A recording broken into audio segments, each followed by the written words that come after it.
Políticas públicas, catalizadores para la innovación en América Latina.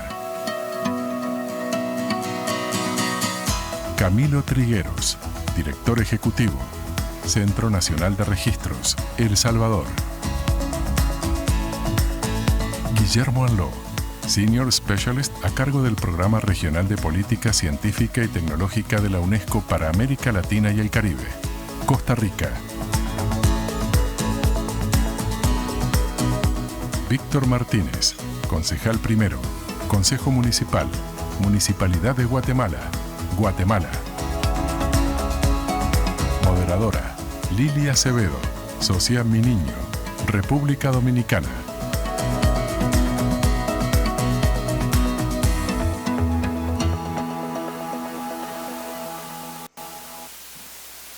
Bueno, muy buenos días a todos y todas. Muchísimas gracias por estar presentes en esta propuesta académica.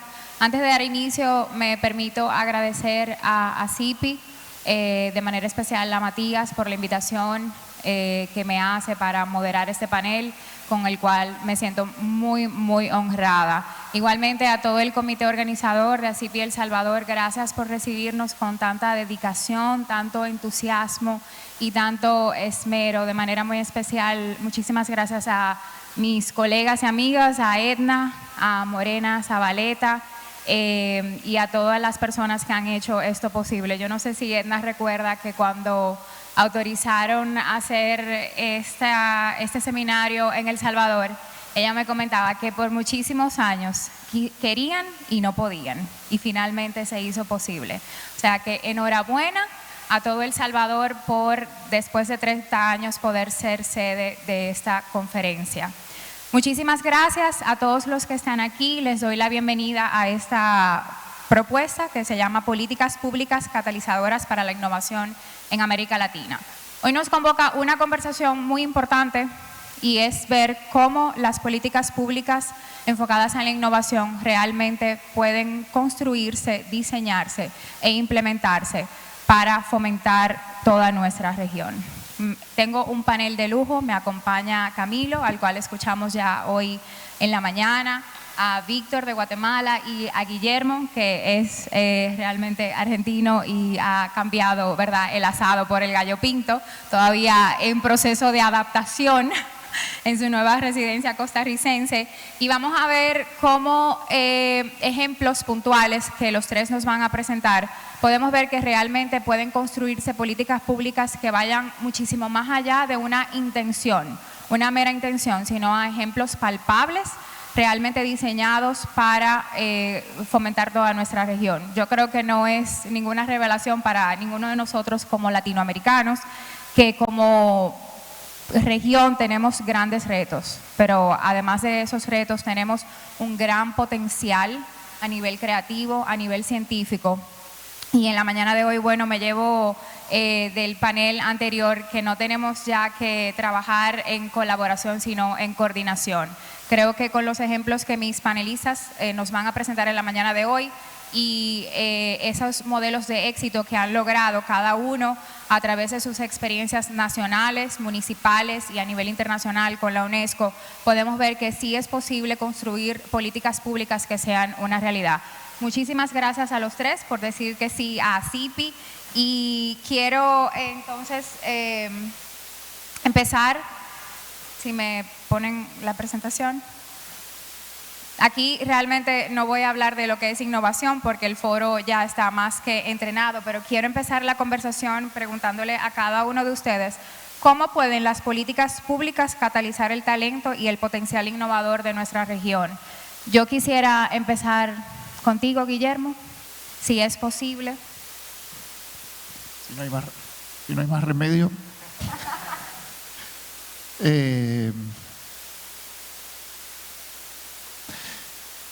A ver, ¿cómo plantear esto? Porque la innovación tiene diferentes facetas, diferentes protagonistas.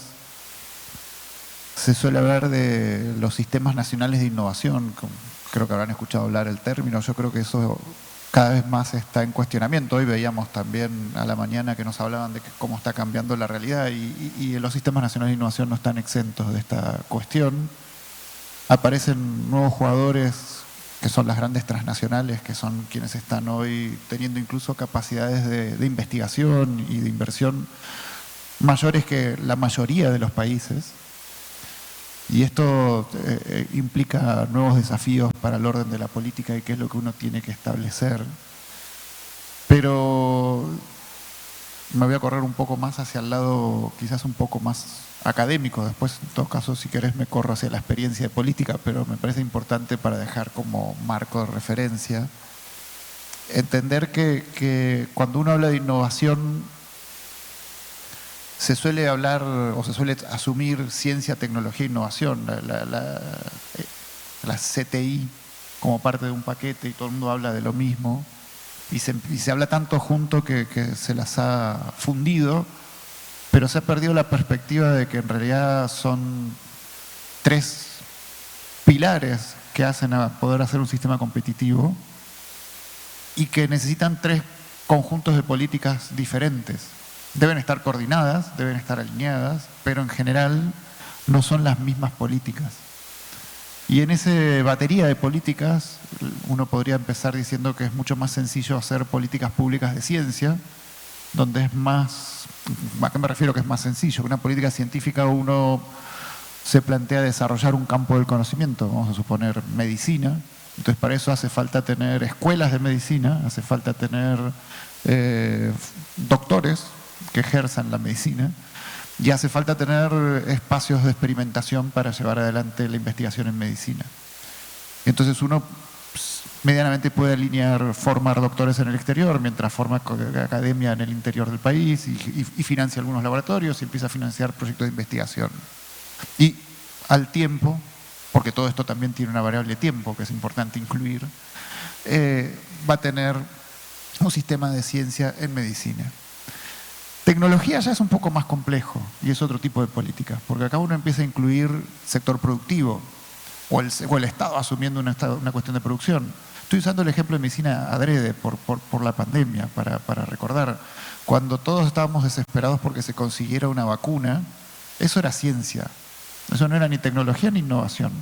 Era una parte de la solución al problema o posible solución. La tecnología era quién, cómo y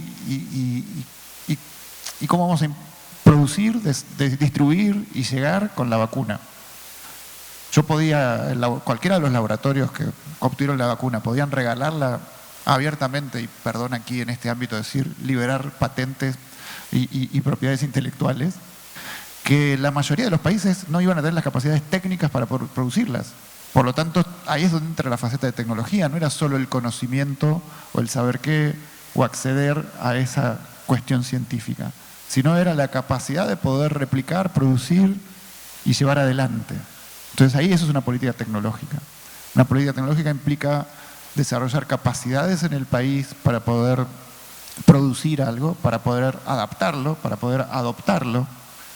Y por eso también se hablaba de que había ciertas vacunas que no eran aplicables en ciertas regiones porque demandaban cierta capacidad de frío, de sostenimiento, las nuevas vacunas recombinantes que implicaban otro tipo de producción. Entonces es mucho más compleja esa política. Y finalmente llegamos a lo que es innovación. Y me encantó, uno de los panelistas habló, la innovación sucede en el individuo y por lo tanto son conductas. La innovación es comportamientos. Y eso es mucho más difícil de hacer con una política. Porque uno tiene que construir un conjunto de incentivos.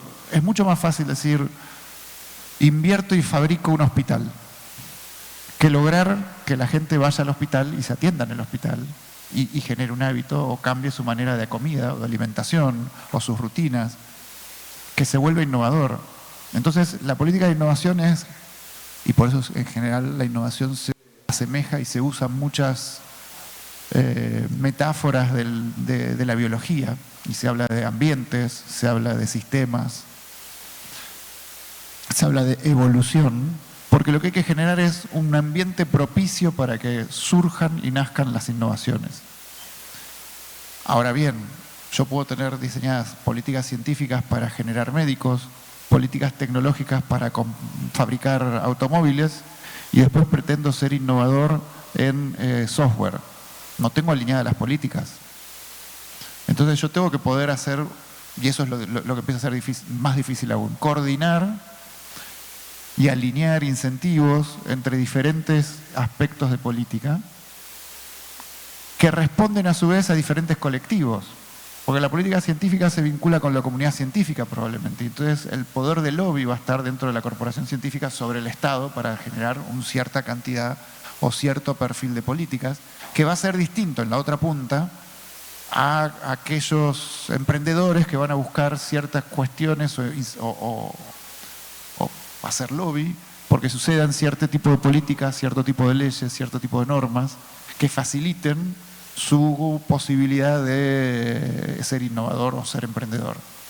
Entonces, tenemos diferentes públicos, diferentes herramientas y la necesidad de un Estado que tenga claro un objetivo y cómo coordina esas herramientas para llegar a esos objetivos. Y ese es parte del desafío que yo entiendo que hay en el diseño de una política pública y en la construcción de un sistema.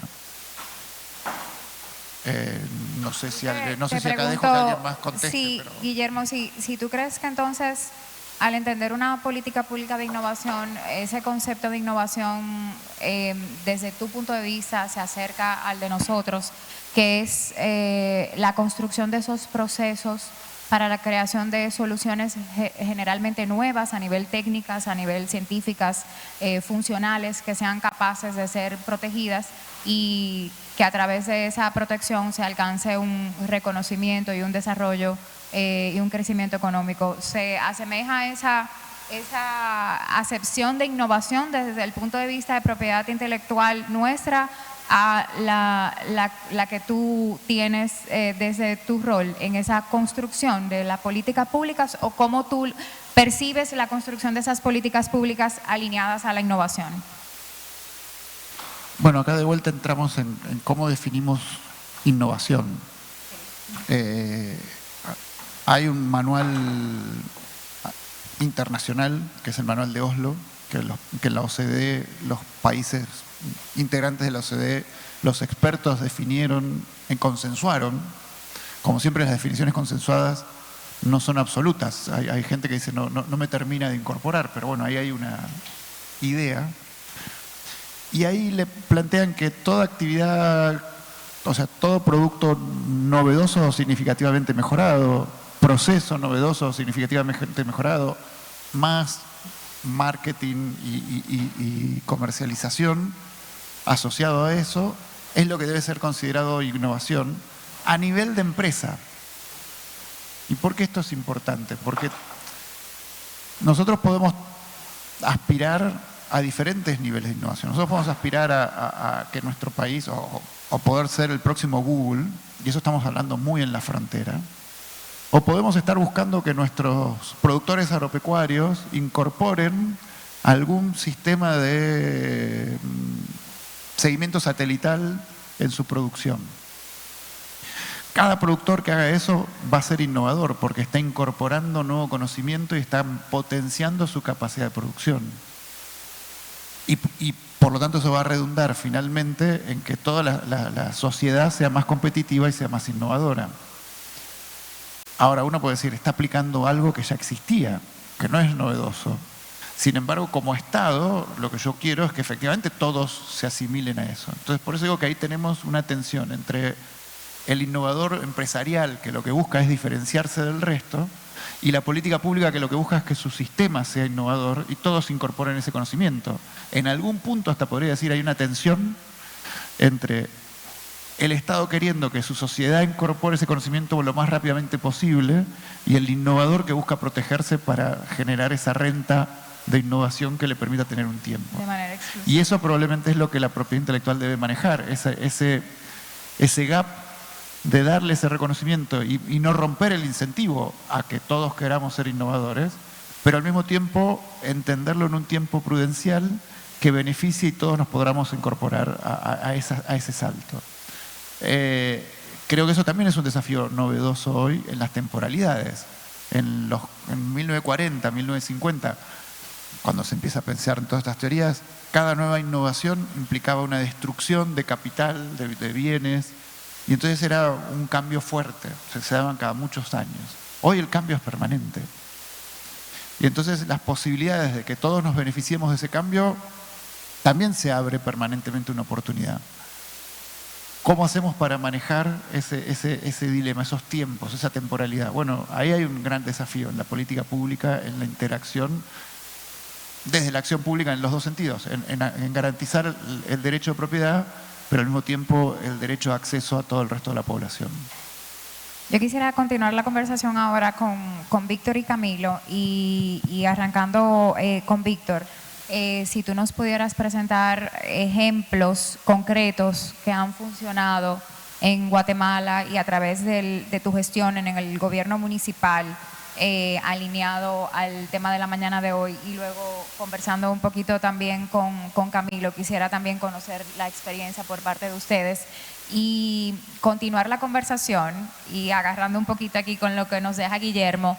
¿Cómo desde el Estado ustedes perciben ese equilibrio en seguir fomentando a la población para que avance, pero a la vez preservando los derechos de propiedad intelectual? Víctor. Bueno, pues muy buenos días a todos. Muchas gracias a las autoridades de ACIPI. Realmente solo hacer un reconocimiento a esto que sucede acá. Realmente no es usual ver una comunidad con una dinámica y una energía tan fuerte, propositiva a nivel global, que permita contribuir a un tema de discusión tan relevante como la parte de propiedad intelectual y aplicada específicamente en la innovación. Creo que aquí mezclamos dos mundos, lo cual también nos genera una importante contribución. Cuando la parte específica del ejercicio profesional empieza a evaluar cómo lograr replicar las buenas prácticas a nivel de políticas públicas para poder masificar el impacto y poder tener una relación mucho más estratégica. Y comentarles algunas referencias que hemos tenido en Guatemala. Y también surge en términos muy concretos del lado de la pandemia, cuando del lado de la sociedad, entre el sector público y el sector privado, se ha visto, se vio la necesidad de poder tener un respaldo y una respuesta coordinada ante un fenómeno que fue global, que nos dejó claramente un reto que no lo teníamos previsto, por lo menos no a nivel de las magnitudes, y que eso nos llevó a tener un esfuerzo que nos permitió en primera instancia prepararnos para una respuesta sanitaria, pero en segunda instancia prepararnos para una respuesta económica. Y en esa línea se desarrolló conjuntamente con el gobierno local, el gobierno central, el sector privado, academia, la estrategia para poder tener una reactivación económica a nivel país, que partió de una estrategia de ciudad. Y esta estrategia de ciudad, que se escala a nivel país, plantea un aprovechamiento de las oportunidades de una disrupción en las cadenas de suministro y también un traslado de las inversiones de globalizadas a regionalizadas por famoso nearshoring o reshoring, que ahora lo vemos en un proceso que vuelve a tener una dinámica de movilización de capitales. Y eso lo que nos permite es, entendiendo una oportunidad global con un contexto territorial, cómo se diseñan unas políticas públicas para tener un mejor resultado a nivel territorial. Y esto nos llevó a describir 5 ejes de trabajo, en donde los 5 ejes de trabajo tuvo estrategias específicas para desarrollar acciones concretas. Los ejes de trabajo fueron en términos de atracción de inversiones, de capital humano, certeza jurídica, infraestructura y también el sector agrícola. Estos temas nos permiten realmente diseñar los habilitadores para que la población pueda tener las características que les permita tener un mejor desempeño y desarrollo. Y aquí, en términos muy concretos, les compartía a Lili esta gráfica. Cuando nosotros vemos hacia adelante, ¿por qué es importante reflexionar en términos de la innovación?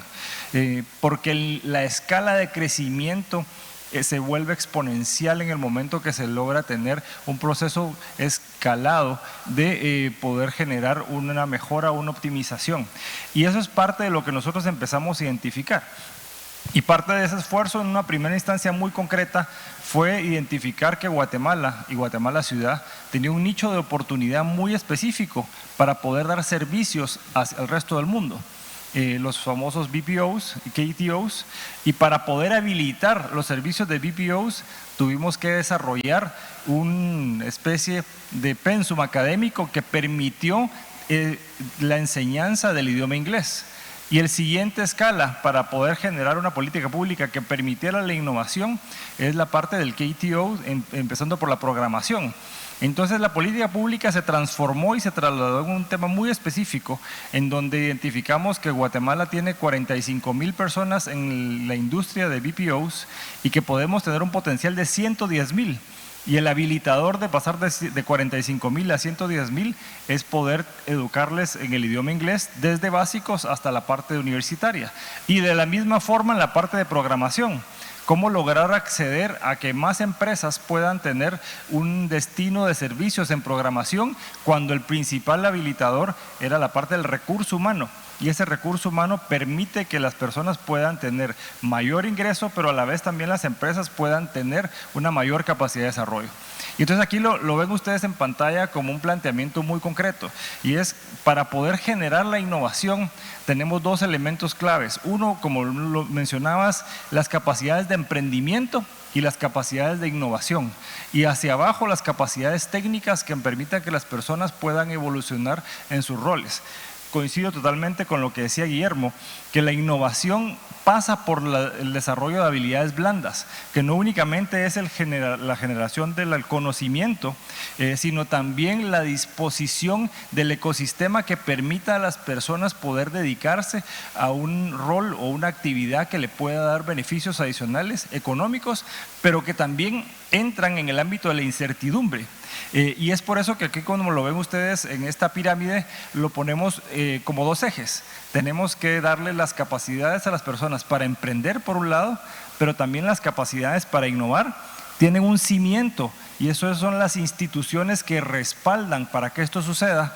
Y hacia arriba plantea un esquema y un método de cambio que permite realmente incentivar que las personas puedan estar en ese proceso. Yo tal vez les reflexiono cuando uno lee la historia de Steve Jobs y de Bill Gates. Estuvieron en los mismos años, en los mismos momentos, entre Hewlett Packard y todas las empresas de tecnología, estando en ese proceso de innovación, porque el ecosistema los estaba llevando hacia eso, los estaba permitiendo accesar a los fondos, tener los conocimientos, y entonces tenemos que darnos cuenta que entre todos tenemos que lograr que esos habilitadores estén disponibles para procesar la innovación. Buenísimo. Camilo. Gracias. Bueno, de parte de El Salvador, específicamente quizás me voy a circunscribir al área que me toca atender, que es gobierno y registro específicamente de propiedad intelectual, o Oficina Nacional de Propiedad Intelectual. Yo creo que tenemos que estar, y esa es quizás la primera cosa o el primer punto que hay que valorar, y es poner barbas en remojo. El gobierno creo que tiene que ser un facilitador, pero no tiene que ser en sí mismo quien tiene que resolver o pueda resolver todas las cosas. Esto sin duda es un binomio o trinomio en donde si no interviene el sector público, el sector privado y la academia, no se va a lograr incentivar un mecanismo de innovación en el país. Ahora bien, sí es importante que el metro cuadrado que nos toca a cada una de este trinomio atender lo hagamos bien. Y lo hagamos rápido, lo hagamos fácil y establezcamos el marco legal para ello. ¿Qué hemos hecho? Porque hablamos de casos en concreto, ¿no? Porque podemos hablar acá de muchas cosas hacia que se puede hacer, pero es más bonito hablar de lo que ya se ha hecho y de lo que salió bien y de lo que salió mal, porque valga la aclaración que también se han hecho intentos de los que no siempre ha salido bien. Quizás lo primero, marco legal. ¿Por qué el marco legal? Bueno, porque hay que saber qué vas a brindarle a cualquier inventor nacional o a cualquier innovador o a cualquier persona que busque acogerse al componente de innovación y que represente en sí mismo dos grandes esferas que creo yo que como abogado de propiedad intelectual no siempre nos gusta tocar. Una, el de protección, nos encanta, ¿cierto? Nos pagan para proteger la propiedad intelectual, pero no nos pagan para el aprovechamiento de la propiedad intelectual, que es la otra cara de la moneda, que no siempre nos gusta mencionar y que como gobierno me parece que también es importante poderlo atender. Y es que el aprovechamiento de la propiedad intelectual en temas de innovación pasan que países receptores de propiedad intelectual como El Salvador, en donde somos generadores, pero no con el componente como receptores, es decir, recibimos mayor solicitudes de las que generamos, tenemos que poder tener un aprovechamiento de probablemente innovaciones o que no se presentaron en El Salvador o en el país, o dos, que habiéndose presentado, ya sea por excepciones Volar o por otro tipo de herramientas de propiedad intelectual, pueda llegar a sacar un aprovechamiento de los mismas. Entonces, creo que el componente de innovación pasa por un marco legal importante en donde gobierno asumamos el aprovechamiento de la propiedad intelectual. Uno. Segundo, los marcos legales. Creo que es importante demostrar, evidentemente todos tenemos un marco legal internacional que nos baña, pero también es cierto que el marco legal nacional puede llegar a mejorarlo, que se ha hecho en El Salvador. Ampliamos el nuevo mecanismo que le llamamos, digamos, no es una patente per se, lo sabemos, pero en la actualidad los diseños industriales van y son actualmente altamente demandados a nivel internacional. Entonces tenemos los Zero Patent o modelos de utilidad, tenemos las patentes con su protección de 20 y 10 años, somos respetuosos del marco de OMC, pero aumentamos, ojo, en la última reforma que hicimos o en la nueva ley de propiedad intelectual, a 15 años el nivel de protección de los diseños industriales. ¿Por qué? Porque los diseños son los nuevos mecanismos en los cuales muchos nacionales como internacionales buscan acogerse porque no van a lograr cumplir probablemente a una patente. Es una utopía, digamos, para algunos casos o es muy difícil para otros. ¿Por qué le haces el muro tan alto? ¿Por qué le haces el escalón tan alto de cumplirlo? Entonces, buscarle mecanismos más sencillos para hacerlo. Hablamos entonces que los diseños puedan llegar a componerse o a establecer una solución para tal efecto. Ampliación de 15 años. Y segundo, o tercero, mejor, para efecto de orden, programas locales. ¿Por qué? Nos dimos cuenta que muchas veces la propiedad intelectual no es que, digamos, no tengamos inventores en El Salvador, hablo experiencia nacional, sino que no conocen o no conocen de propiedad intelectual o habiendo conocido no saben cómo utilizarla. Dos herramientas para tal efecto.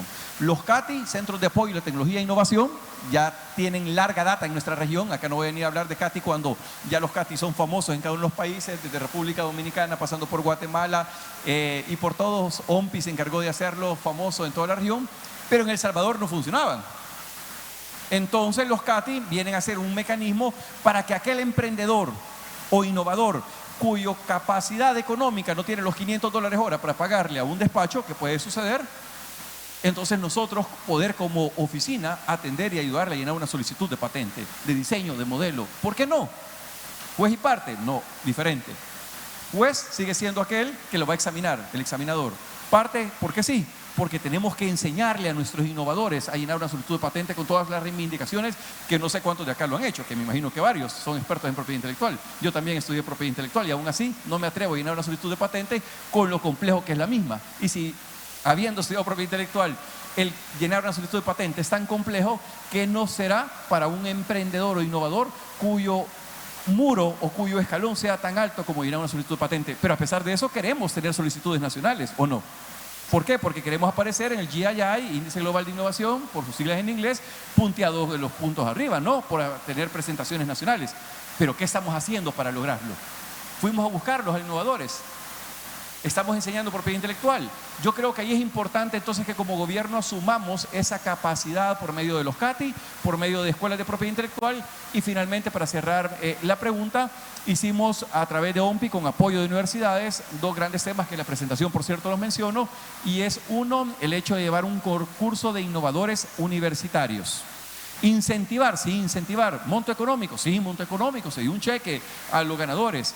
Pero al final hay que hacerlo para tratar de despertar en muchas personas la capacidad innovadora que lo hay.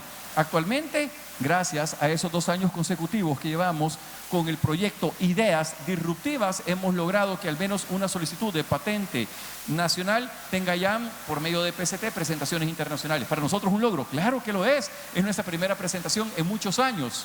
Y sí, es poco, probablemente para unos países sea poco, pero para El Salvador es mucho porque ya rompimos un esquema que no se había roto en años atrás.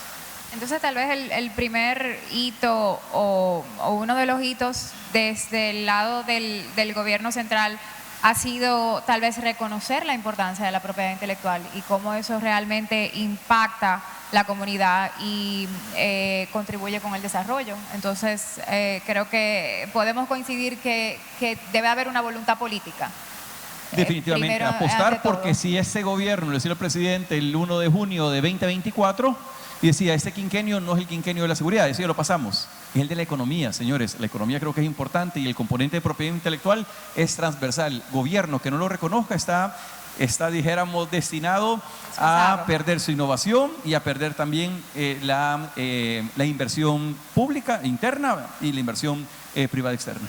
La verdad que me agrada muchísimo escuchar eso. Es muy importante que el Centro Nacional de Registro sepa que puede acceder también a ASIPI Pro Bono, desde el cual tenemos muchísimo apoyo a emprendedores que no tengan la capacidad económica para perseguir sus registros. O sea que eso es algo que ponemos a disposición del centro. Aquí yo ofreciéndome, no represento a ASIPI Pro Bono, pero represento a la institución que ahí me ofrezco. Yo tengo una pregunta para cada uno de ustedes y aquí quiero retomar la conversación con Guillermo. Quisiera escuchar de tu parte, ¿cómo tú crees que se alinean estas políticas con la Agenda 2030? Cada uno de esos objetivos de desarrollo sostenible. Desde la visión de Víctor, yo quisiera entender un poquito cómo puede la ciudad fomentar la innovación a nivel local. Y para Camilo, quiero saber qué rol juega el sistema de propiedad intelectual en este contexto. Yo sé que un poquito ya tú lo has mencionado, que tienes una presentación al final en el que nos vas a compartir las estadísticas. Puedes responder esta pregunta ahora o puedes acumularla al final, pero quisiera continuar la conversación con esos tres puntos. Bueno, gracias Lili. Ahí quiero retomar un poco la anterior antes de entrar en esto, pero retomando un poco lo que decía Víctor, que mencionaba el caso de Steve Jobs y Bill Gates y lo que se daba, y eso se da a lo largo de la historia en muchos momentos. Uno puede observar diferentes grupos de gente que surgieron en diferentes enclaves del mundo y por alguna razón particular, y es porque efectivamente ahí generó un ambiente que floreció. Y a eso me refiero el desafío de las políticas. No es sencillo generar eso, no está sucediendo todo el tiempo. Pongo otro ejemplo, no sé si han leído alguna bibliografía del rock and roll, pero en Inglaterra, en Londres, los Beatles, los Stones, más un conjunto enorme de músicos compartían ese espacio, ese ámbito, los mismos lugares donde tocaban, y por eso surgen esas bandas y ese movimiento de música. Más acá puede estar viendo ahora mismo un caso con músicos argentinos que están saliendo a todos lados. Todos nacieron básicamente en el mismo entorno. Estoy poniéndolo en creatividad, no en innovación, pero finalmente la innovación tiene mucha creatividad y hay algunas condiciones de ambiente que se dan. Y eso son las normativas que uno desde el Estado puede llegar a hacer de políticas públicas, tratando de favorecer esas condiciones de entorno y facilitando procesos, etc. Pero eso también, que suena muy lindo y muy bien, cuando uno llega a la realidad se encuentra con muchos problemas. Estoy seguro que Víctor y Camilo lo han tenido que superar. Son los desafíos que son los elementos con los que uno se encuentra en el Estado. El Estado puede ser muy innovador, pero para ser innovador también tiene que ver con los recursos que tiene y las normativas con las que se enfrenta. Entonces, no siempre es, uno dice, bueno, el funcionario que está de turno, ¿y por qué no hace eso? No es porque no se dio cuenta, dice, que ¿cómo puede ser? Es un idiota, no se da cuenta. No, sí lo ve, y lo ve igual que vos y peor. Pero se encuentra con un montón de limitantes y un montón de problemas. Política pública no es lo mismo que manejar una empresa. Y además puede ir preso por un montón de otras cuestiones. Implica un montón de procesos, un montón de cuestiones. Entonces eso también hay que tenerlo en cuenta. Y el Estado lo conformamos todos. Entonces somos todos los que tenemos que ver en esas posibilidades de cambio. Bien, salto a la Agenda 2030. La Agenda 2030, supongo que todos la habrán visto más de una vez, tiene 17 objetivos de desarrollo sostenible que se descomponen en 169 metas, y si uno además las vincula, y eso creo que es algo que sí no se ve tanto, y porque no se presenta de esta manera, la agenda no es un conjunto de metas a ir tachando, decir, bueno, ya cumplí una, cumplí otra, bueno, el año que viene veo la siguiente.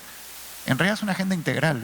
Lo que nos está planteando es que esos 17 objetivos y los 169 metas están vinculadas e interrelacionadas. Y voy a contar un ejemplo muy tonto para que se entienda. Yo puedo resolver el problema del hambre deforestando todo el Amazonas. Pero si ustedes se fijan, la agenda tiene objetivos de hambre cero y objetivos de preservación ambiental. Entonces la idea no es, bueno, yo cumplí el 3 y el 4 y bueno, pero no cumplí los otros, no me importa. No, deben ser cumplidos en conjunto. Y ese es el gran desafío. ¿Y cómo hago para cumplir todo eso en conjunto? Hay una sola manera, tengo que tener soluciones innovadoras. Tengo que ser innovador. Porque, as usual, no los estamos haciendo. Salir Entonces, del cajón. tengo que ser innovador. Pero ahora resulta que las innovaciones cada vez más se basan en las nuevas tecnologías que estamos viendo. La inteligencia artificial, las neurotecnologías, la biotecnología, la nanotecnología, el espacio. Todas tecnologías que están irrumpiendo y cambiando nuestra vida. Que tienen una particularidad que no sucedía antes. Todas estas nuevas tecnologías cada vez más se vinculan y se basan en conocimiento científico. Entonces, pareciera que me estoy desdiciendo de antes. Yo antes decía, la política científica, la tecnológica y la innovación son 3 familias de política que deben coordinarse pero diferentes.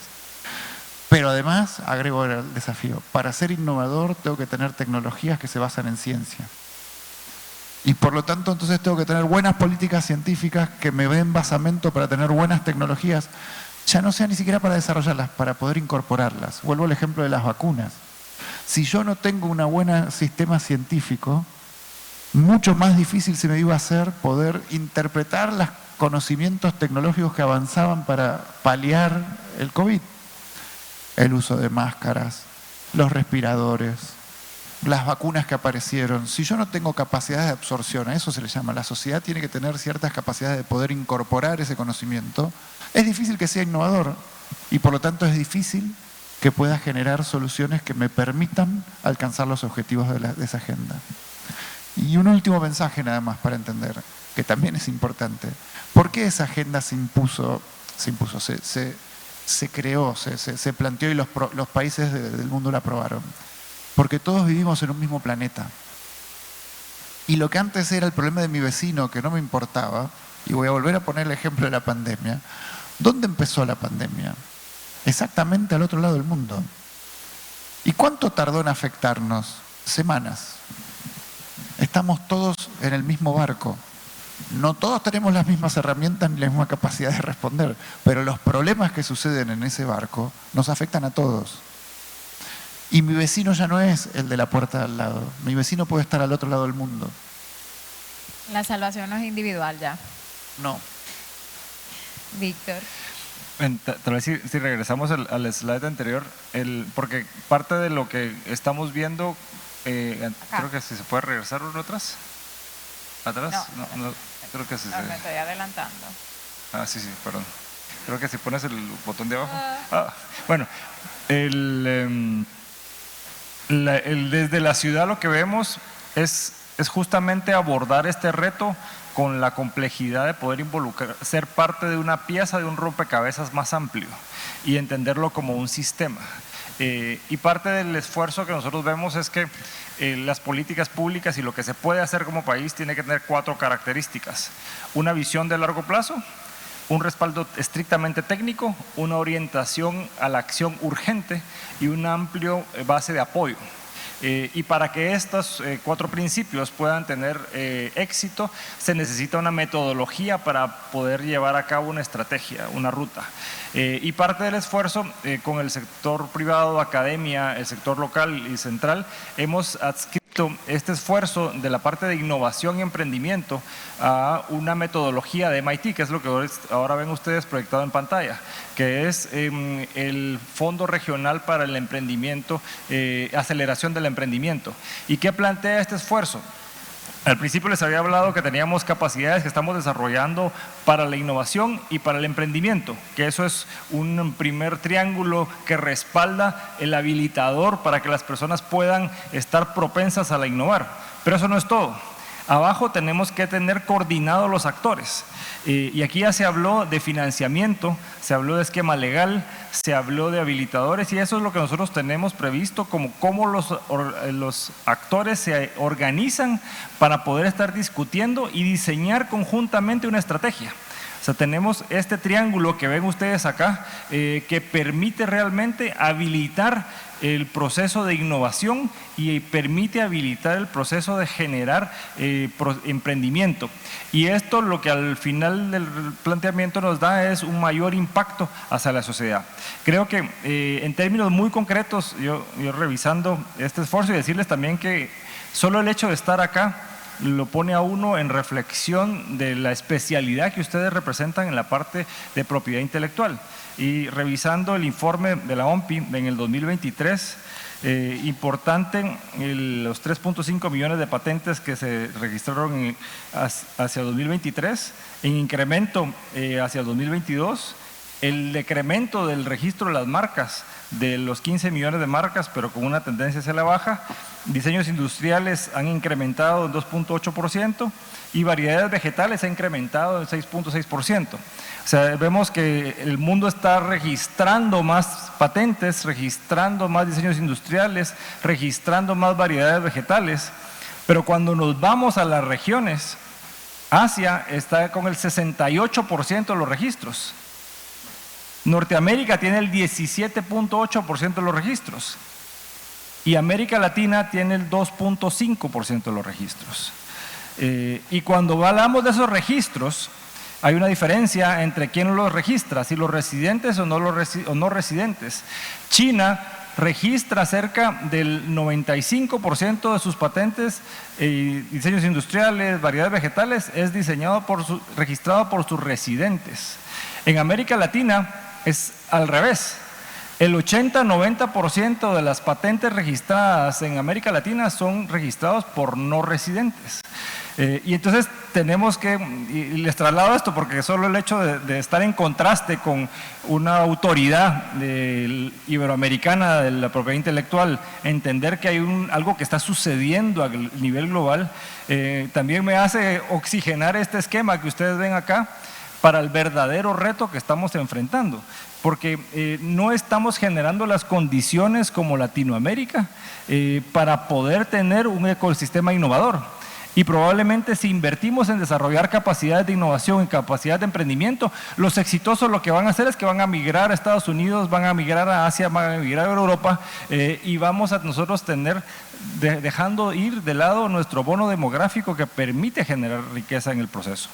Y entonces decirles que me enriquece mucho esta plática, porque me da también un grano de sal a una ruta que estamos planteando a cómo darle un panorama mucho más agresivo, inclusive poder identificar, y lo hablábamos con el grupo de MIT RIP, que cuando venía esta plática, por ejemplo, miren, puedo poner estos slides porque tienen ahí derechos de propiedad y me hicieron firmar un contrato de que cedía todos los derechos, bueno, entonces estuvieron de acuerdo, pero al final también, miren, nos interesa entender mucho cómo esto nosotros podemos ser parte, porque al final de cuentas este ecosistema innovador se enfrenta ante retos de la movilidad global. Es lo mismo que el capital. Las ideas se mueven tal vez hasta de forma más dinámica que el capital, porque los emprendedores e innovadores no tienen tanto que perder, como nos lo decían en la charla anterior. Agarran sus ideas y se mueven a otro país y las instalan en donde se les pueda dar el respaldo para desarrollo. Y entonces desde ese enfoque, la respuesta hacia qué hace la ciudad, estamos facilitando las capacidades, pero también estamos buscando generar ese entorno que nos permita hacer un habilitador para que las personas puedan innovar.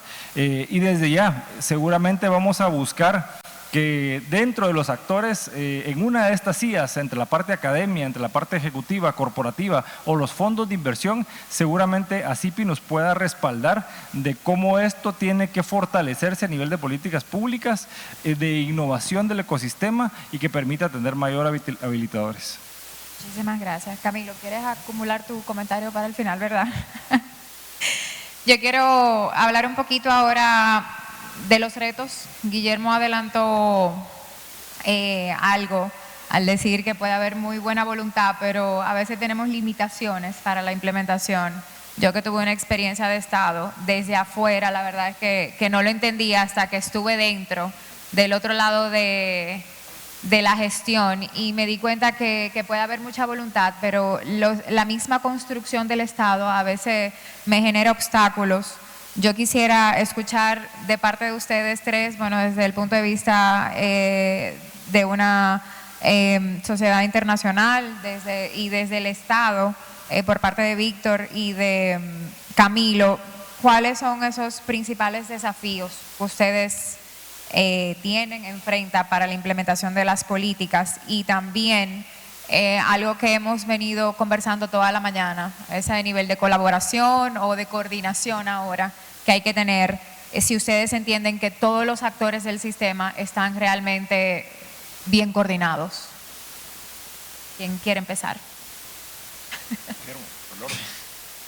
Nuevamente, a ver, recuerdo que preparando la charla tuvimos una charla previa y me preguntabas qué es lo que rescatarías, qué es lo que recomendarías, y a partir de mi experiencia, y no solo mi experiencia, sino que estamos intentando trabajar en ese sentido desde UNESCO, por lo menos en América Latina, en temas de ciencia principalmente y tecnología, y es capacidad de gestión. Nosotros entendemos que, y no es solo en el área de ciencia y tecnología, pero sobre todo se verifica ahí, los estados de la región tienen muy poca capacidad de gestión pública. Hacen planes, suelen cambiarse, el plan puede estar muy orientado, puede ser muy bien hecho, puede estar asesorado por muy buenas universidades, pero después no pueden implementarlos y llevarlos adelante, y es porque no tienen buenas capacidades de gestión. Por falta de recursos, por recursos no bien formados, por un montón de cuestiones. Y entonces creo que ahí hay un talón de Aquiles en los estados de América Latina. Y además, en parte también tiene que ver con que no tenemos funcionariado público. Hay una rotación permanente, está mal pago, se ocupa con cargos públicos de política, y entonces no tenemos una institucionalidad y un aprendizaje. Siempre hay excepciones, pero estoy hablando en general. Y eso atenta contra la capacidad de un Estado que pueda ser un Estado inteligente.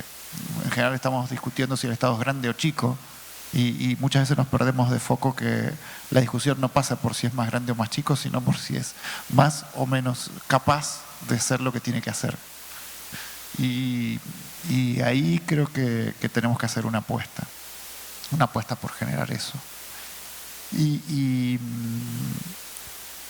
lo segundo que yo te había dicho dos cosas que eran parte de lo mismo, me parece que era equipo. Equipo, que fue algo que conversamos. Que esa capacidad no como de gestión. Un desafío, sino desde el punto de vista, yo te preguntaba en esa conversación que tuvimos antes de llegar aquí a El Salvador, si tú tuvieras que rescatar dos aspectos importantes para tal vez calificar una política pública efectiva, ¿cuáles eran esos dos aspectos? Esa fue mi pregunta en ese momento. Bueno, no recuerdo si era eso. Sí me acuerdo que hablé de equipos y de capacidad, que me parece que es parte de lo mismo. Si uno tiene buen equipo armado y lo conforma bien y lo alinea bien, la capacidad de gestión se va conformando, pero eso es lo que muchas veces cuesta, porque los equipos no se retienen, no se sostienen, no se los estimula dentro del Estado. Y esto me llevaba también a otra apreciación que se aplica no solo a la innovación, pero creo que a todas las áreas, pero en particular a innovación. Voy a contar una circunstancia particular que fue en mi país en los años 90, para entender. Había en ese momento no era Ministerio de Ciencia, era una Secretaría de Ciencia, tenía cierto dinamismo, había creado con el Banco Interamericano de Desarrollo fondos de financiamiento para la ciencia y la tecnología. Y por lo tanto había toda una estrategia de diseño de intentar hacer una política. Pero en paralelo, al mismo tiempo, la política económica con el Banco Central lo que hacía era generar un dólar barato para lo que era la economía del país. Y yo entendía por qué podía suceder eso, pero claramente esa política económica de dólar barato tenía mucho más impacto que cualquier otra política articulada que se hacía para el sistema de innovación, porque lo que se estimulaba era comprar todo llave en mano afuera. Se daban líneas de acceso a crédito muy accesible asociado a un dólar barato, Yo compraba llave en mano en el exterior, no desarrollaba nada al interior del país. Había una necesidad de modernizar, podemos entrar en una discusión amplia, pero lo que quiero decir es, dos políticas de un mismo Estado no estaban coordinadas y no necesariamente se alineaban para estimular un sistema de innovación local. Entonces, la innovación, no así quizás la política científica, pero sí la innovación sin duda debe estar definida al más alto nivel estratégico de un país. Y lo que es eso que se dice, no una política de gobierno, sino una política de Estado. El país tiene que definir qué quiere ser. Y en función de eso que quiere ser es la innovación que va a alinear. Entonces ahí hay un desafío muy grande de sociedad, de poder visualizarse y verse qué es hacia dónde quiere ir y por lo tanto alinear las políticas en ese sentido. Definido eso, yo entiendo que ahí es donde entra después la capacidad de gestión, ¿no? Porque uno puede tener una muy buena visión y muy buena orientación, pero si no tiene capacidad de gestión va a adolecer para llegar al rumbo. Luego podemos, si querés, hablar y hacer alguna mención a lo que yo pienso que es el desafío de un buen funcionario. Entonces, una visión estratégica clara y una buena capacidad de gestión. Víctor, yo quiero que hablemos de esa coordinación entre los agentes. Sí, hay un primer planteamiento de un reconocimiento que va más allá de un esfuerzo individual. Aquí se ponía una reflexión y es que nadie está a cargo de la innovación y el emprendimiento, ¿verdad? Todos juegan un papel importante, vital, pero nadie puede decir, mire, es mío el esfuerzo y uno puede ver resultados en donde con todos los recursos, todos los esfuerzos simplemente no generan los resultados previstos porque no permiten los habilitadores del ecosistema. Y entonces, que dentro de la metodología que estamos nosotros siguiendo en la ciudad para buscar el desarrollo de la innovación, tenemos estos 5 actores. En carne propia, entender qué es lo que está demandando los emprendedores, los innovadores. Y parte de ello plantea un elemento inicial de acceso a financiamiento, seguridad, infraestructura, canales de distribución, capacidades a nivel personal. Luego, los fondos de capital. Deben de existir acceso y una discusión permanente en la mesa qué está requiriendo el fondo de capital para poder saber que el proyecto puede ser fondeable. Y partiendo de eso, también trasladar los criterios de innovación. Por eso creo que aquí el elemento, y lo vuelvo a reiterar, sin duda alguna la conexión va a quedar muy robusta para poder dejar estos requerimientos instalados, para poder darle respuesta y acompañamiento a las personas que puedan estar buscando, porque cuando les decía al principio la estrategia, todas las estrategias en este momento pasan por la tecnología. Y parte de la ruta es la tecnología va a ayudar para las finanzas, va a ayudar para la construcción, va a ayudar para el agro, va a ayudar para la capacitación. Absolutamente todos los procesos que estén buscando un desarrollo de una pendiente exponencial, como lo mencionaban, ser los unicornios que permiten crecer a 3-4 veces su tamaño en el menor corto tiempo, pasan por tema de tecnología, y sin duda ahí el tema de protección va a ser un elemento importante. Luego, el siguiente elemento son las universidades, la academia. Y se ha trabajado en Guatemala para poder partir de una brecha de talentos, un diseño conjunto del pensum académico que permita dar respuesta a una oferta de capacitación que a la vez sea un respaldo para cada una de las categorías económicas donde el país tiene potencial. Ya les decía específicamente el tema del idioma inglés, el tema de la capacitación en la programación, pero va más allá en términos de decir, bueno, qué tipo de oferta académica se necesita para cerrar las brechas y cómo logramos que sea suficientemente atractivo.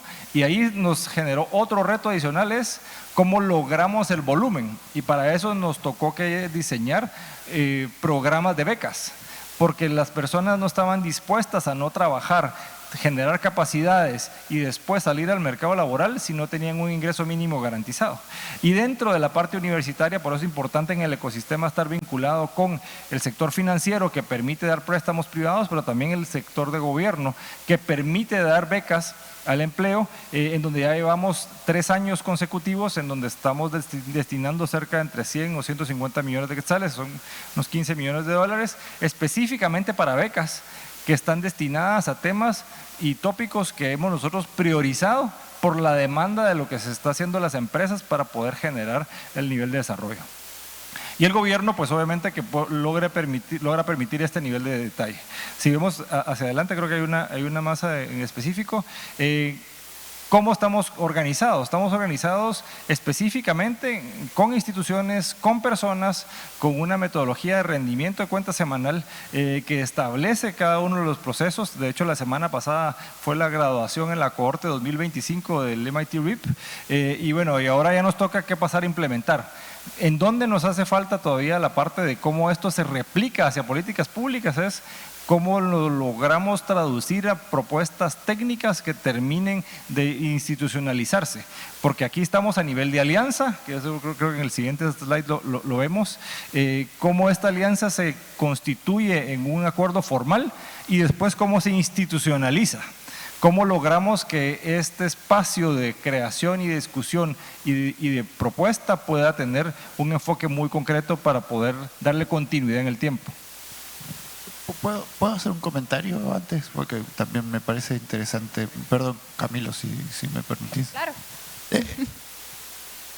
Piensen un segundo, tenemos gente de toda la región, ¿no? No es solo El Salvador. Piensen un segundo, 1, 2, 3 empresas de sus países, alguna que les parezca significativa, que tenga una sobrevida de más de 30 años.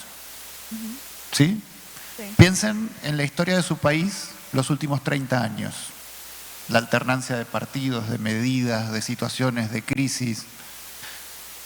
¿Alguno se animaría a decir que esas empresas que estaban pensando no son innovadoras? Si sobrevivieron a todo ese periodo, lo son, absolutamente. El problema es que no son innovadoras en la estrategia que nosotros estamos hablando ahora, que nos gustaría que fuera virtuosa.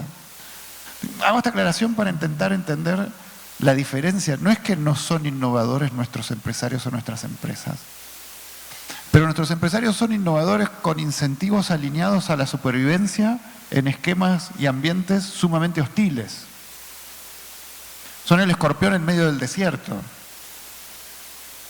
y por eso son hostiles.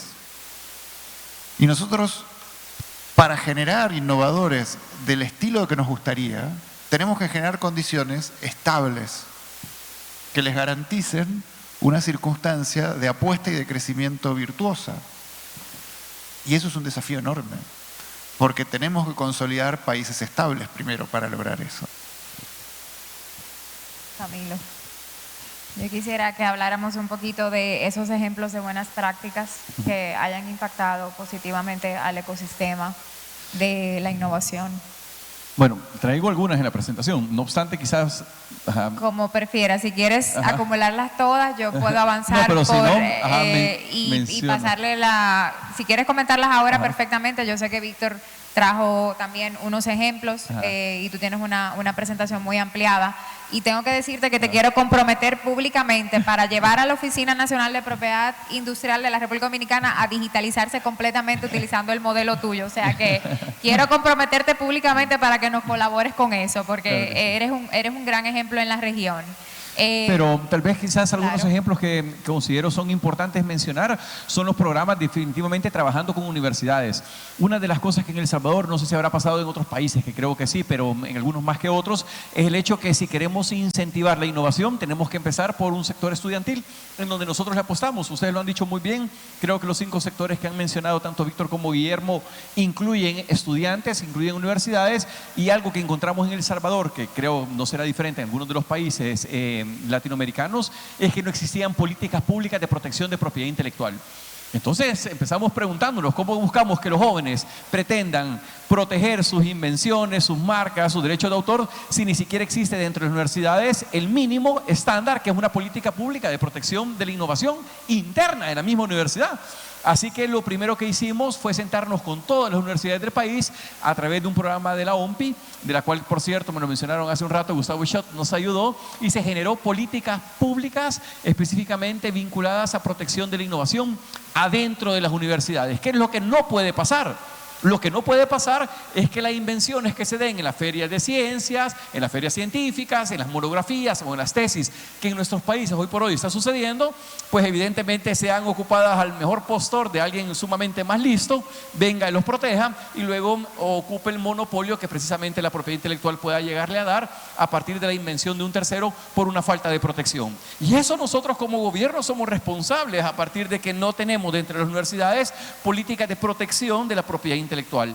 Así que un mecanismo concreto que hicimos, lo mencionamos más adelante en la presentación, fue precisamente, que creo que es muy palpable, la cual podemos ayudar al sector privado y sector público, es el hecho de trabajar con universidades en la generación de políticas internas de protección de propiedad intelectual para los estudiantes, para los docentes y para los investigadores. Señores, eso es el triángulo por medio del cual se va a empezar a sentar la innovación, al menos en las universidades. Si no respetamos internamente en una universidad lo que estamos generando, ¿cómo esperamos que allá afuera vayan a empezar a respetarlo? Así que creo que fue una medida que nos ha servido muchísimo.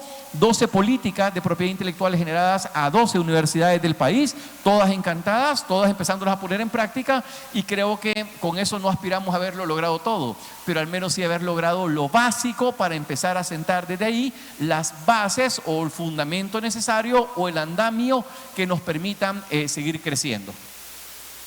Gracias, Camilo. Víctor. Sí, aquí les proyectamos dentro del ejercicio de territorial de planificar las prioridades.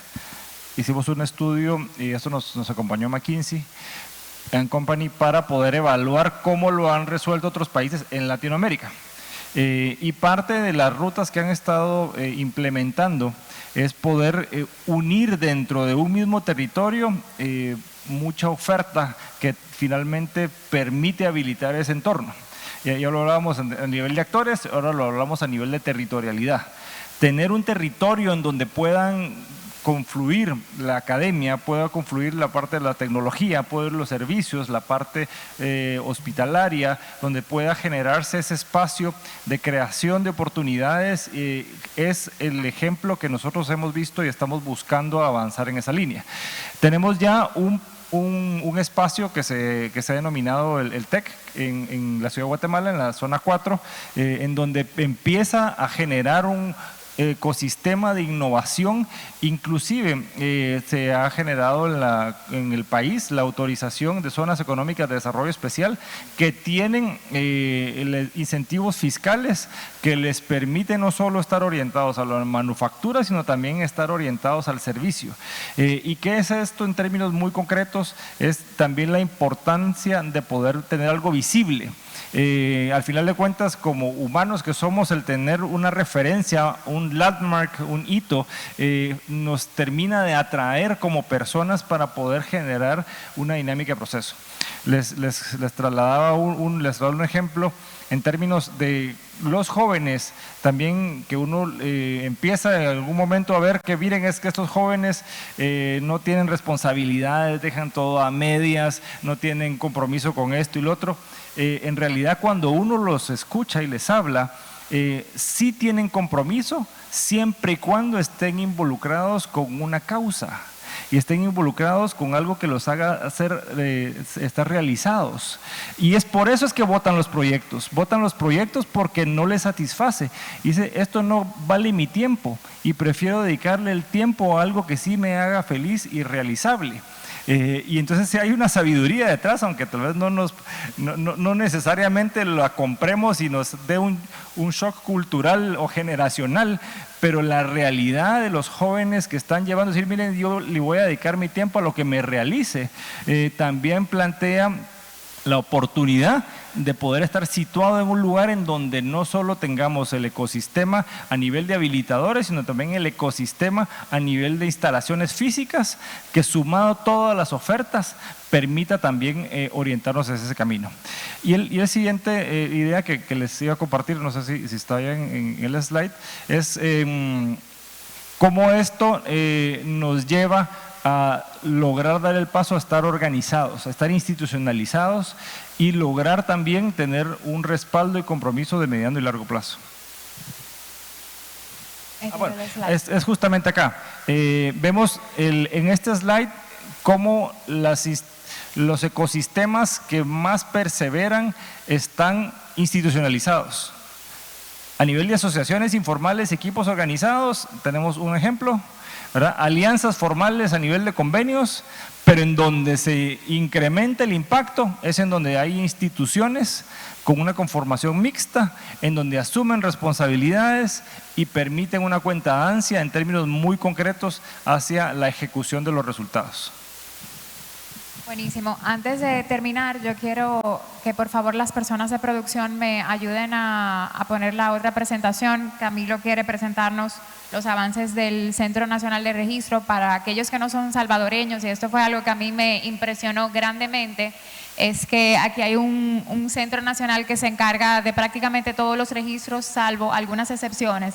El registro personal, ¿verdad? El equivalente como al DNI o la cédula de identidad, y los registros de agricultura, y salvo uno u otro adicional que el centro no maneja de manera coordinada, tiene la responsabilidad de vigilar todos los registros públicos, que me imagino que eso ayuda a eficientizar muchísimo la gestión para poder con una gestión compartida en diferentes productos, por ponerle un nombre. Y entonces Camilo quiere presentarnos esos avances del centro, y ahora vamos a dedicar unos minutos a eso antes de pasar a las preguntas y respuestas en los últimos 5 minutitos. Gracias, Camilo.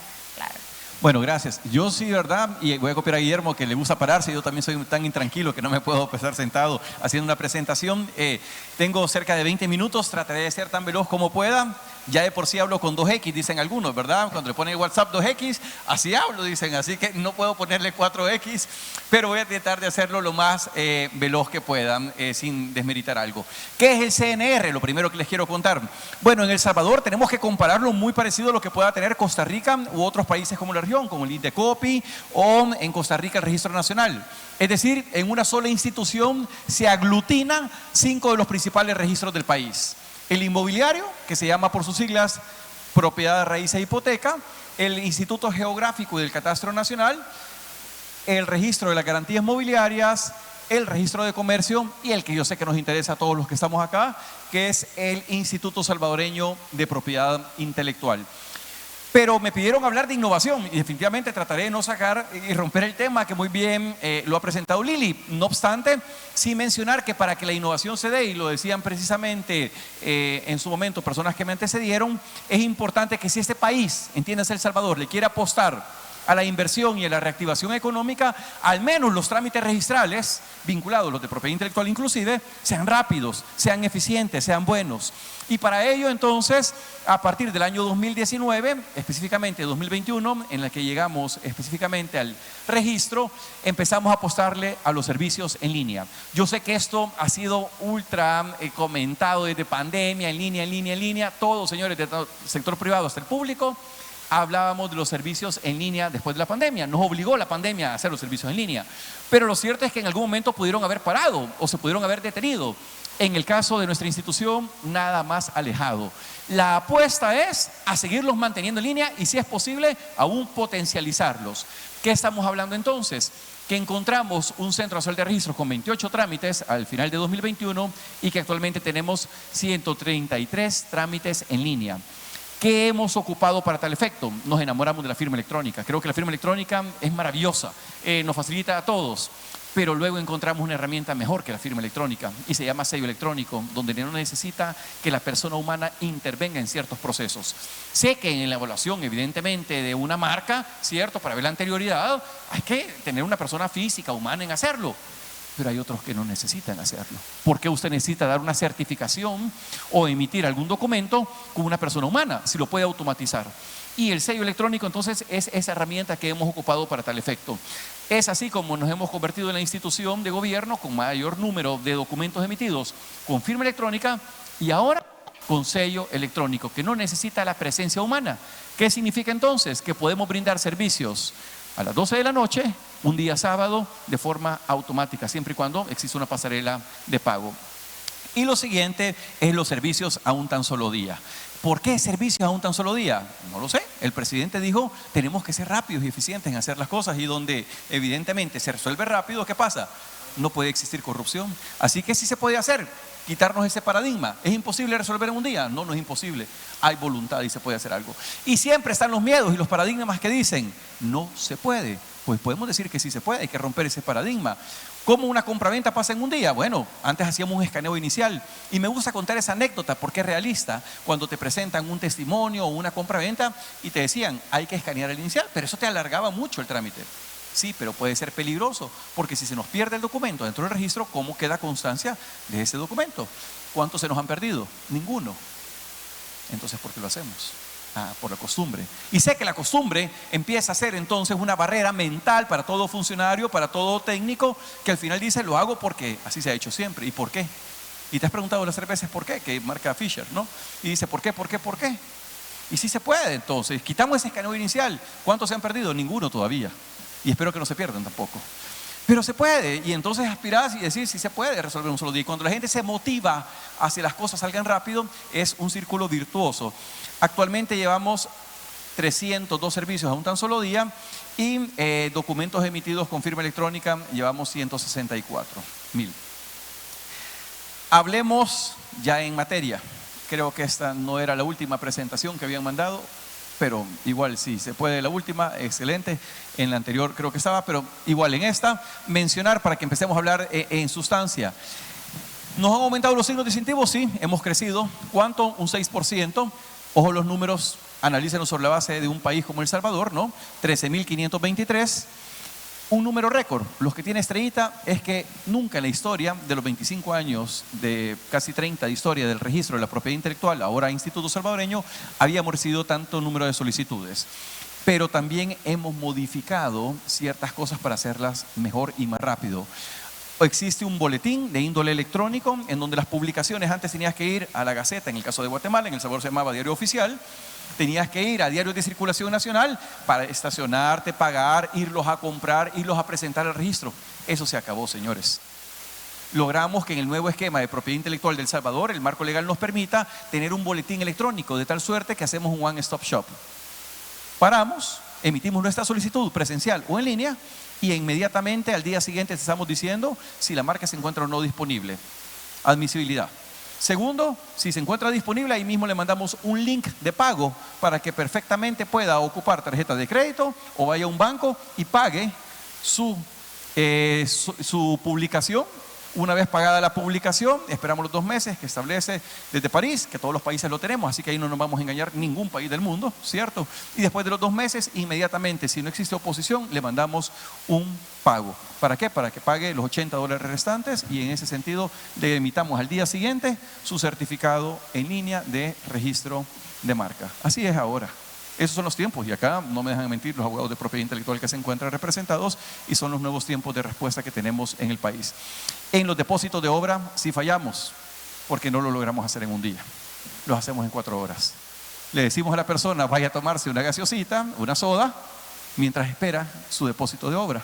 Y entonces se van, ahí mismo presentan y en 4 horas, recuerden que es un depósito, señores. ¿Por qué nos vamos a complicar analizando más allá de lo que debemos? Es un depósito, sabemos la diferencia, ¿no? Depósito, registro, no. Existe una diferencia y no es precisamente lingüística la diferencia, es operativa. Y entonces, ¿ves si existe originalidad? Sí, existe. Entonces, ¿por qué te pones al cantante, al artista, a examinar más allá de lo que debes? Existen las características para que Berna te establezca cuáles son los requisitos.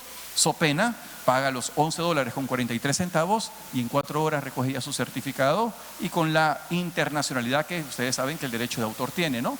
Desde El Salvador para el resto del mundo.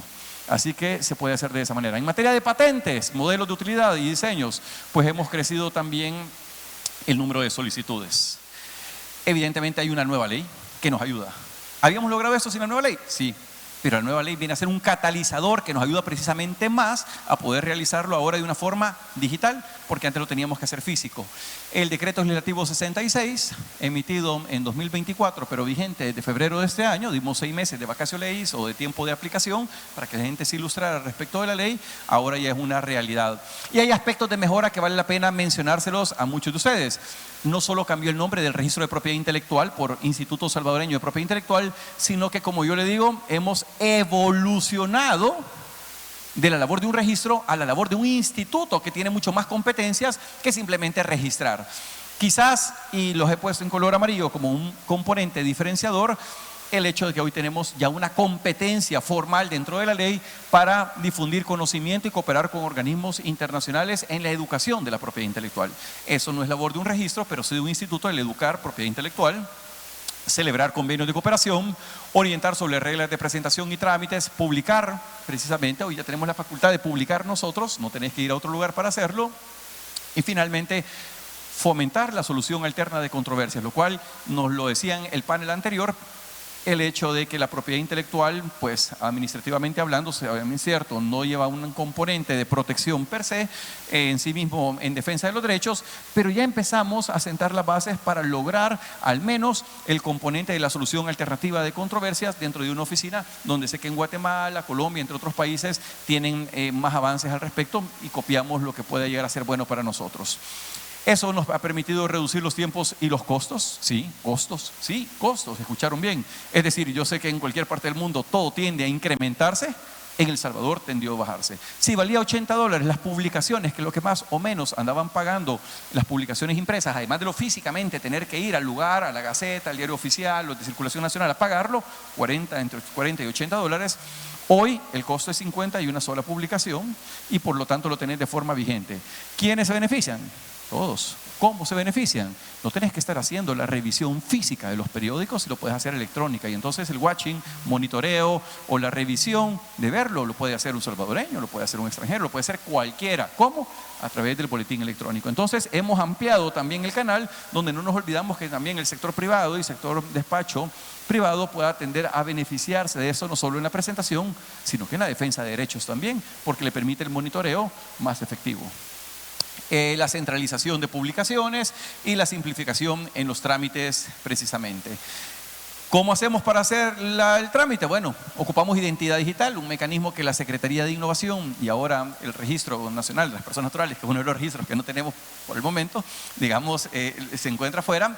Ellos crean esta identidad y a través de eso se logran hacer la solicitud de tal forma que no necesitas presentarte a nuestra oficina si no es requerido. Me gustó sacar esta estadística, es la de los tiempos de respuesta.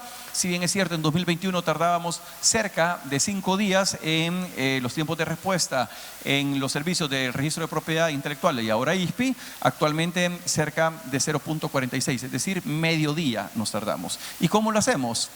Herramientas, señores, herramientas modernas. Para eso está el Data Analytic, para eso está el Power BI, donde te señala perfectamente cuáles son el número que te está entrando, la distribución que puedes hacer en cada uno de los registradores, el número de lo que te está calificando y al final del día, lo rojo que te está lanzando para ver qué pudiste haberte atrasado.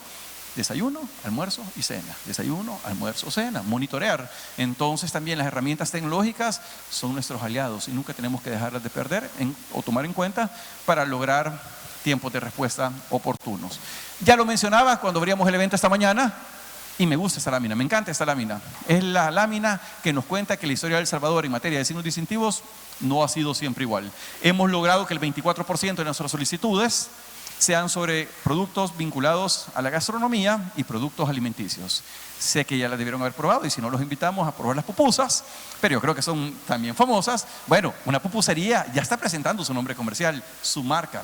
Pero no solo pupusería, también La Doña, como fueron a cenar ayer, o también cualquier otro restaurante de la región nacional o internacional, en donde ustedes ahora también presentando, porque ya no hay miedo, porque el esquema de seguridad te permite poder abrir un negocio vinculado a la comida sin tener un miedo a una extorsión. Así que el componente de seguridad ha impactado directamente en esta lámina. Y el segundo, denominado turismo y entretenimiento. Muchos ya visitaron nuestro Surf City, centro histórico, volcanes, y si no, invitados a hacerlo, pues precisamente hay un cúmulo de empresas que hoy por hoy se han diversificado y ampliado gracias al esquema de seguridad, gracias a que el turismo ha incrementado en el país. Pues ¿saben qué? La propiedad intelectual es materialmente testigo de ese incremento a través del número de aumento de marcas. Químico farmacéutico sigue manteniéndose con el mismo número, pero como los demás han despuntado, evidentemente eso lo ha situado en un segundo lugar. Ahora bien, y ahí sí tiene sentido con lo que me preguntabas anteriormente, ¿qué pudimos haber hecho nosotros? Yo creo que aquí hay un principio que todos conocemos porque pasamos por un aula de derecho. y es tratar igual a los iguales y desigual a los desiguales. ¿Qué pasaba? Nos parece que como gobierno no podía tratar igual a un estudiante que no tenía la misma capacidad de pago que una marca internacional, que una franquicia. No obstante, para efecto de pago, lo mismo pagaban los dos. Si el pago hubiese sido una barrera demasiado alta, entonces empecemos a establecer políticas en donde los estudiantes, si es posible, no paguen la presentación de una solicitud de patente, de un depósito de obra, de su monografía o de su tesis, por ejemplo, tesina, o no paguen la solicitud de una marca siempre y cuando acrediten que son estudiantes a través de un convenio con las instituciones de educación superior o colegios. ¿Por qué? Porque si queremos sentar la innovación, al menos empecémosla sentando como gobierno, la parte que nos corresponde, sabiendo que esto no es un negocio. Al menos para el gobierno, la propiedad intelectual no debe ser vista como un negocio, debe ser vista como un catalizador, como un mecanismo que permita potencializar la innovación. Y si el dinero es un impedimento para un estudiante poder registrar su modelo, su diseño, entonces quitemos esa barrera para tratar de fomentar la misma. Y hemos logrado entonces hacerlo de esa manera. Ahora bien, igual a los iguales y desigual a los desiguales. ¿A quiénes más tenés que incentivar? Ojo, a un micro y pequeño empresario que con suerte se haya formalizado, necesita darle también algún componente de apoyo. Así que en el caso de ellos hemos logrado un descuento siempre y cuando se logre acreditar a que es un micro y pequeño empresario. ¿Cómo lo hace? Tenemos una certificadora que es una Comisión Nacional de la Micro y Pequeña Empresa quien acredita y certifica que lo sos, y a partir de eso gozar de un 50% en el arancel o de descuento de pago para tratar de incentivar también al sector micro y pequeño empresario al registro del mismo, incluyendo a los artistas que también tienen un registro aparte. ¿Hemos logrado algo? Sí. Ya 30 pymes se han beneficiado de este descuento. Y existe también modificaciones que hemos realizado en nuestro marco legal en donde las expresiones publicitarias y nombres comerciales ahora necesitan ser renovados. ¿Por qué? Porque encontramos que los nombres comerciales en El Salvador, a diferencia de República, porque lo conozco bien, los nombres comerciales son un estándar en República, o las expresiones de publicidad, anteriormente tú las registrabas y para siempre registradas, dando un impedimento material a que muchas de estas pudiesen haber sido ocupadas por otros, o blindando o bloqueando la oportunidad para que otras nuevas marcas vinculadas o parecidas pudiesen registrarse, cuando muchas de ellas ya no estaban en uso, cuando muchas de ellas ya no eran utilizables, y hacer un uso o un proceso judicial de cancelación es costoso, señores, y toma tiempo. Así que en ese sentido innovamos y pusimos también un periodo de tiempo determinado para los nombres comerciales y para las expresiones o señales de publicidad de 10 años, al igual que las marcas, y tienen que renovarse. El que no lo renueva, se cancela y da la oportunidad a una marca que pueda llegar a ocuparla si ese es del interés. Parte de esos cambios, ¿pudimos haberlo hecho? Pudimos no haberlo hecho, pero nos gusta romper esquemas, y es de lo que hablábamos con Luis justamente ahorita que firmamos un convenio hace poquito, que no hay que tener miedo. O sea, lo peor que nos puede pasar, ¿qué puede ser? Bueno, que lo hicimos mal, retrocedemos. No, ¿qué es lo peor que puede suceder? ¿Cuál es el miedo que puede llegar a ocurrir? Nada, simplemente retrocedes y vuelves a estar como estabas antes. Y ya estabas bien, no estabas bien y por eso lo cambiaste. Buscabas una segunda alternativa y no te funcionó, buscar la tercera entonces. Pero no pares de hacerlo e intentarlo, porque al final no lo vamos a sacar adelante como país si no lo logramos. Proyectos estratégicos, el Centro de Apoyo de Tecnología e Innovación ahora está en nuestras sedes, pero también con universidades, una escuela de propiedad intelectual desde el Instituto Salvadoreño de Propiedad Intelectual, un programa de propiedad intelectual infantil, un programa de propiedad intelectual móvil, ideas disruptivas, que es el que les mencionaba, que es el que trabajamos con universidades. Ganan casi $2,000 los jóvenes que quieran presentar su proyecto, y ya hay uno que tiene PCT internacional. Y finalmente Marcatón, en su característica de Marcatón Mujer, en donde al sector femenino específicamente productivo se le diseña a través de escuelas de diseño nacional una marca, y a través del apoyo de la OMPI. Finalmente, lo que les mencioné en mi intervención cuando estaba y me dio la palabra, hemos generado políticas de propiedad intelectual para instituciones de educación superior, también llamadas universidades, en donde se les ha ayudado a las mismas para la generación, para el respeto internamente, y que si hay una creación, si hay un diseño, si hay algo dentro de la universidad, los primeros en respetarlo sean ellas, y eso le agregue valor. Probablemente en sus países eso lo tengan muy adelantado, probablemente no. Pero si no lo tienen, es fundamental el hecho que de lo que se crea en la universidad y las mismas universidades les sirve muchísimo para poder proyectarse y rankearse mejor a nivel internacional. Aquí es un componente que siempre que lo presento le gusta muchísimo a la gente de propiedad intelectual y en OMPI le gusta mucho. El hecho de tener un ecosistema registral en El Salvador, en el CNR, nos permite que garantías mobiliarias, ojo con eso, garantías mobiliarias, no solo garantices el vehículo, que era lo habitual, y decir, voy a sacar un vehículo, voy a ir a garantías mobiliarias porque lo voy a sacar en leasing o lo voy a sacar en arrendamiento financiero o lo voy a sacar y dejarlo en garantía para aspirar a un préstamo o me lo están financiando. Eso era como nació. Pero ya en los 11 años que tenemos en el registro de garantías mobiliarias en El Salvador, hemos logrado evolucionar. ¿Cómo? Las marcas son ahora un mecanismo previamente evaluado que sirven como garantía. Y entonces los pequeños, micros o grandes empresarios, como ese que están viendo acá, ahora garantizan, ¿saben qué? No sus aviones, pudieron haberlo hecho, sí, Avianca. No sus hangares, pudieron haberlo hecho, sí, ahí tienen un montón de hangares en El Salvador, por cierto, y en Bogotá también, sino que garantizaron su marca. ¿Por cuánto? Vean el monto. Son casi 2 billones de dólares. Y no solo fueron ellos, anteriormente otra aerolínea estadounidense que garantizó en la región sus marcas. ¿Cómo lo hacemos? Tenemos ecosistema registral donde presenta la solicitud de, no de registro de marca, sino que de registro de la garantía mobiliaria. Inmediatamente un registro se comunica con el otro, bloquea o pone en ese caso una anotación diciendo que esta marca ha servido como garantía. Sirve muchísimo como mecanismo de financiamiento, señores. Y acá la idea para que se vayan este día y esta mañana y digan, el hambre que pasé escuchando a Camilo haya valido la pena, sabiendo que ustedes pueden acercarse a todos los potenciales clientes que ya tienen, puedan una evaluación de marcas o una evaluación de marca o un peritaje de marca y le diga, señor, usted tiene plata ahí. No tiene que poner su inmueble, no tiene que poner su fábrica, no tiene que poner otra cosa en garantía. ¿Sabes qué tiene como garantía? Una marca, y una marca que perfectamente puede servir para poder aspirar a montos, dijéramos, económicos lo suficientemente altos que te puedan servir como financiamiento. Tercero, y quizás importante, dentro de lo que hacemos, no solo nos dedicamos a API, como ya lo vieron, ni a inmuebles, también nos dedicamos a cambiar la forma de hacer negocios. Y hemos logrado desde febrero del 2024, casi de 2024, el hecho de constituir un nuevo tipo de sociedades en El Salvador. ¿Quieren abrir una sociedad en El Salvador? Sí, los invitamos a hacerlo. ¿Cómo? Ahora con nuevos tipos de sociedades que hay, SAS. Unipersonal, antes no existía en El Salvador, pero nos dimos cuenta que el 70% de las sociedades que hay en El Salvador saben cómo están constituidas, con 99 acciones para una persona y una para el otro. Y el otro entonces, ¿para qué lo ponían? Era obligatorio. 2 o más personas establecía el Código de Comercio. Ahora con los SAS te permite hacerlo unipersonal con un tan solo dólar. ¿Por qué? Porque $2,000 para un microempresario es muchísima plata. Y dijimos, ¿por qué necesitamos 2,000? Es que así es 2,000.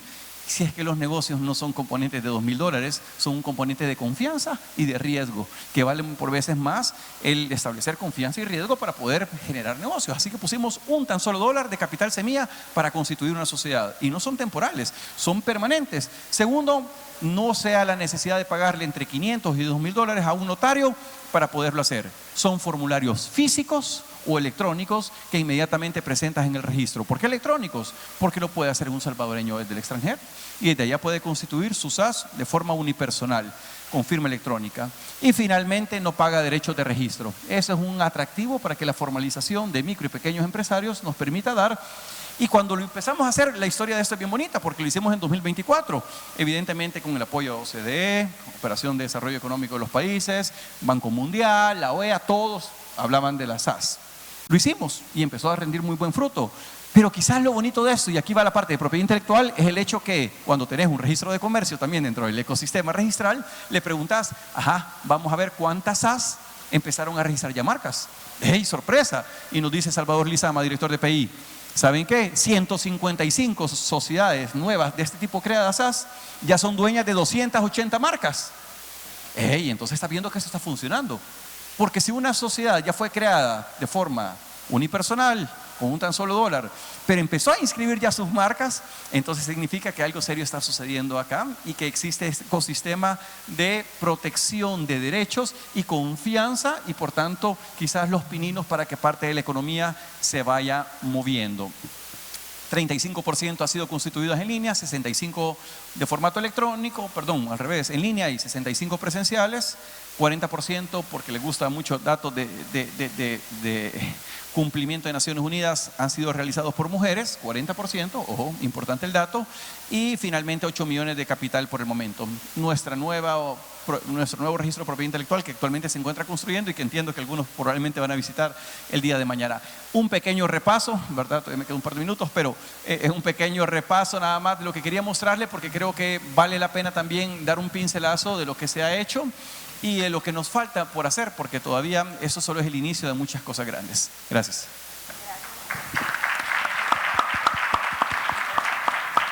Camilo, muchísimas felicidades por todos esos avances. Yo sé que no solamente para mí, sino para muchos de nosotros, la verdad es que todo este progreso es música para nuestros oídos. Tengo un reloj grandísimo aquí en rojo que dice que tenemos 50 segundos. No sé si tenemos espacio para preguntas, al menos una o dos del público, y extendernos a ver 3 minutitos. Si alguien se motiva o tiene alguna inquietud para nuestros panelistas. Aló, ya va. ¿Recuperaste la voz? No, bueno, primero que nada, de verdad, gran panel, muchísimas gracias. Segundo, decirles que no fue casualidad que cuando supimos la sede, cuando empezamos a discutir temas, llegamos al tema de innovación, porque es un reflejo de lo que está pasando en el país. Y la charla lo acaba de reflejar. Y también me alegra mucho ver cómo creo que los dos también mencionaron mucho la parte del Global Innovation Index, que entiendo que es importante, pero el Global Innovation Index son números. Para mí más importante en ese Global Innovation Index es cómo está subiendo el índice local. Lo que me preocupa es que cada vez que veo el índice, oye, por ejemplo, aumentaron el número de presentaciones de patentes. Ah, fabuloso. Pero cuando lo ves granularmente, significa que aumentó desproporcionalmente el número de patentes extranjeras versus el número de patentes nacionales. Yo creo que la idea también un poquito de apreciar el Global Innovation Index, no, el ecosistema de innovación, es que si de alguna manera no tenemos ese ecosistema estructurado bien, jamás vamos a cerrar ese gap. Nunca lo vamos a cerrar. Así que también me alegra mucho ver también en posiciones de liderazgo, oye, gente joven, gente con fuerza, gente también sumamente educada, visionaria. Así que la verdad me voy muy motivado. Más que una pregunta era darle mi impresión de lo bueno que estuvo el panel. Así que muchas gracias. Gracias a ti. Creo que no. Hay una intervención.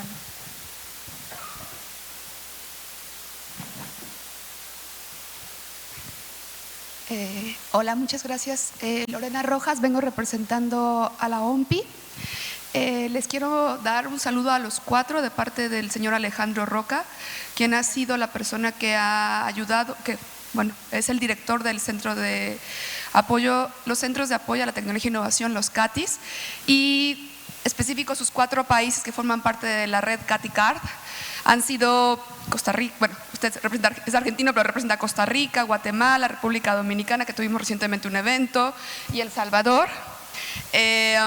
Ustedes han sido muy activos y han aprovechado las capacidades de la OMPI, y voy a llevar este mensaje también al señor Marco Alemán, de que están aprovechando formar redes y ver que los CATIs han sido una herramienta para El Salvador. Gracias. Muchísimas gracias. Bueno, creo que podemos dar por concluido este panel. Me llevo muchas enseñanzas. De manera principal, que tenemos que todos fomentar tener una estructura legal que sea adecuada, que nos permita ese espacio de innovación, tener una visión estratégica clara a largo plazo, pero tocando base a corto plazo para no desincentivar. Que es muy importante el equipo y que es muy importante obtener una excelente gestión. Muchísimas gracias a todos ustedes que se han quedado muy atentos hasta el final.